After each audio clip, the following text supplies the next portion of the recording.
Hello there guys, and welcome to another one of my reviews. As you probably already could tell, today we are driving the brand new, I mean it's not that new, but we're driving the BMW M2 Competition. The time has come for me to finally find out what all the hype is about regarding this car. Now, the BMW M2 was originally launched in 2015, and it was a drastic upgrade over the M235i or the entire 2 Series range at that time. It was very well received by journals around the world, and the reviews were glowing. Then 2018 came around, and BMW had to operate an LCI on the car, which stands for life cycle impulse. Basically, it got a facelift. Since new regulations came in order in 2018 regarding CO2 emissions, BMW had to improvise. That's because under the hood of the original M2, we had the N55 engine, which was a 3-liter straight 6 mil that had been in production for over 10 years. So it was time to put it to rest. The problem with that mill wasn't that it wasn't good enough to be kept in production. The problem was that it released way too many particles into the atmosphere. It wasn't green enough. So instead of investing a lot of money in making it cleaner, BMW decided to instead use a different engine altogether. So what they did was borrow the S55 engine from the M3 and M4 models and use it in the M2 Competition. So yeah, this time the M2 Competition is a true M car. Because I don't know if you remember, but when the original M car came out, the original M2, some people complained that it wasn't a true M car. Mainly because the engine under the hood wasn't a motorsport developed unit. It was just an upgraded N55, and also because some other stuff was missing. For example, the M style side mirrors or the M seats and so on. So BMW fixed all that with the new model. At the same time, there's no M2 standard M2 coupe available for purchase right now. All you can get is the M2 Competition. So this is the only car you can get in the range. Today, I mean this week, the M2 CS was launched as well, but that is a limited production model, so I can't really say it's an alternative to the M2 Competition. What did a new engine mean for the M2? Well, basically a lot of changes have happened under the sheet metal and with the sheet metal as well. Up front, you'll notice a new design compared to the old M2, one with larger nostrils up front, but those are actually practical changes. They were not dictated by the new trend over at BMW of making kidney grills bigger than they really should be. The front kidney grills, have been enlarged because the S55 engine requires more air and better cooling than the old unit. So they had to make the air intakes a bit bigger. At the same time, underneath it all, the S55 engine comes with 410 horsepower and 550 Newton meters of torque, and those numbers are considerably better than the old ones.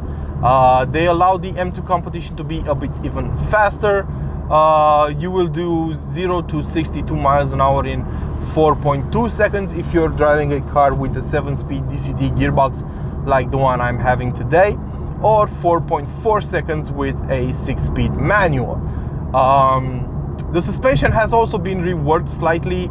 There is bigger disc brakes up front and in the back to handle the extra power. So there is a number of upgrades being implemented on the M2 Competition that changed the way this car drives. Is it better than the M2? Well, I didn't drive the original M2, but this thing is absolutely awesome to drive. What you notice from the moment you set off is the fact that the rear axle is quite lively. This M2 Competition has a very happy tail, if I can say so. So basically, whenever you press the gas pedal a bit more than you should, you get a bit of wheel spin out of the rear axle. And you also notice that when you have to brake, those steel rotors up front do an excellent job at stopping you. Also, the front end of the car has plenty of grip. The car we're testing today came with Pirelli P0 tires for some reason. I was certain that the M2 Competition was fitted as standard with Michelin Pilot Sport Pilot tires, but apparently I was wrong. The Pirelli P0 are used on this car. If I'm not mistaken, I guess the Michelin tires are an optional extra, and you can buy them when you're configuring your car. I'm not sure, just guessing here, or it may depend on the market where the car is sold. Some markets could get the Michelin tires, some could get the Pirelli tires. Once again, this is not verified info, so take it with a grain of salt. The car is absolutely brilliant to drive. You can oversteer the hell out of it. You can basically turn the car with your right foot. Just press the gas pedal and it will squirm under acceleration.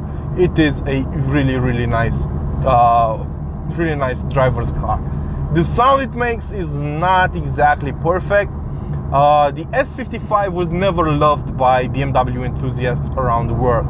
I had no issues with it. I don't think it sounds bad. But on this new M2 Competition, we have a particulate filter, and that does take away some of the sound even more from under the hood and the exhaust. So that's something you might want to keep in mind. It's not a very pleasant soundtrack in here. It's actually quite quiet compared to other M models. The thing is, at higher speeds on the Autobahn or on the highway, you will hear a lot of wind noise coming in, a lot of tire noise coming in, but after all, you must not forget this is a 2 Series underneath it all, so it's only natural for it to sound like that, to behave like that. The suspension is non-adaptive, so you can't change the settings for the dampers. They're passive dampers, and the car is a bit stiff around town. The seats do make up for it, though. They are rather comfy. My back has been hurting for a while now, and I didn't get any back pain in this car, which says a lot about the seats, considering how hard the suspension is.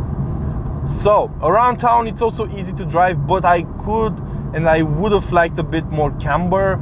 I would have loved a smaller turning radius, but it's not a terrible issue. The gearbox takes a bit of getting used to.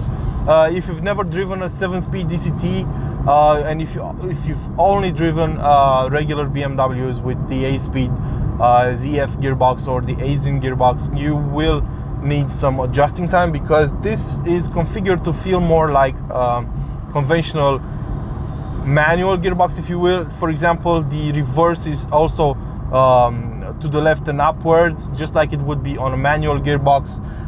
Stick it in drive and you can just go. Hit it to the right once again, it will go into sport mode. You can adjust the brutality of the shifts by using toggle right next to the gear shift lever. You can adjust a lot of settings on this car, except for the dampers. You can adjust the throttle response, you can adjust the steering, and so on. So yeah, there's plenty of technology on board. It's not as technology infused as newer models, but to be honest, the M2 from the get-go was designed to be a driver's car, so the focus was not on comfort, sound insulation and so on. The focus was on the driving experience, and given its compact size,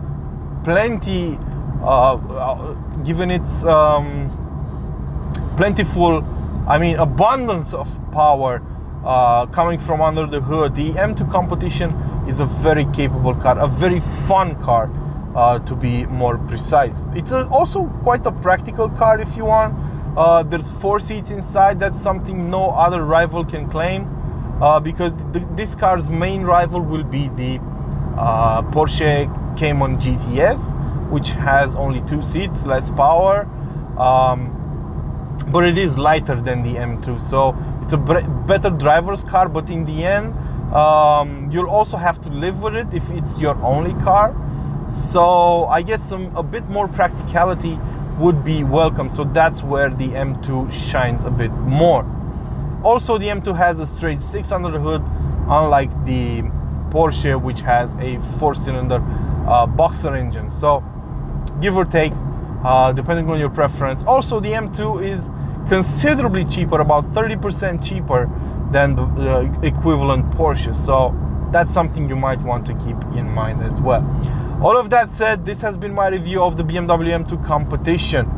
To recap, the pros are the driving sensation, the driving experience is absolutely incredible. It is the best driving BMW of today.